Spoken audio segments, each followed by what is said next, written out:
শ্মশানে কয়েকটা পোলাপান বসে ছিল, মানে ওরা কারা সঠিক আমি জানি না, আমার বাড়িও তো এখানে না, ওদেরকে চিনিও না। এরপর আমরা যা বলছি যে আমরা একটা লাস্ট কাজটা করবো, পরে জিগে এলো পোলাটা যে কার লাস্ট কাজটা করবো, পরে বললাম যে দীপু দাসের লাস্ট কাজটা করবো।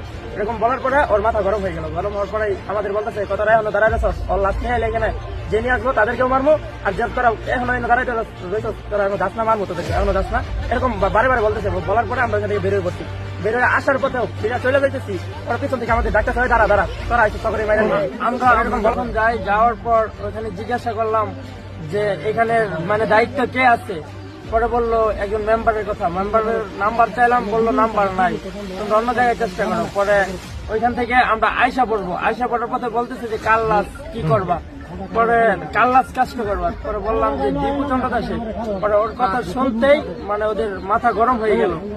গরম হওয়ার পরে ওরা অনেক আমাদের সাথে রাগ দেখাইলো, রাগ দেখানোর পরে আমাদেরকে মারধরের হুমকি করলো। ওখানে মারধর হুমকি দেওয়ার পরেও আমরা ওখান থেকে চলে আসতেছি, আসার পথে ওরা আবার পিছন থেকে ডাকতেছে, ওরা আবার পিছন থেকে ডেকে বলতেছে কয় তোরা দাঁড়া, তোদেরকে আগে মারা নেই, আর দীপু চন্দ্র দাসের লাশ যে এখানে নিয়ে আসবো তাদেরকেও মারবো, যারা এখানে লাশ নিয়ে আসবে এই লাশ এই শ্মশানে ঢোকা যাবে না, এরকম কথা বলছে।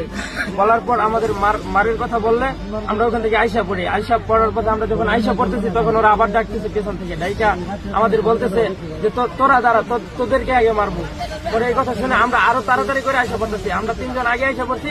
আমার এক বোনের জামাই সে পিছনে ছিল, পিছনে থাকার পথে তাকে আটকে এলাইছে, আটকে তারে মারধর করতেছে। আমি দৌড়িয়া বাসায় আইছি, বাসায় সবাইকে বললাম। বোনের জামাইটা কই এখন? এখন বোনের জামাইটা এখান থেকে ডরে, মানে সে ভয় পাইছে, ভয় পাওয়ার কারণে এখান থেকে চলে গেছে। আমার দাদা আমার কন্ডিশন ভালো না, এরপর মারটার খাইছে, তো মার খাওয়ার পরে মানে এই কথা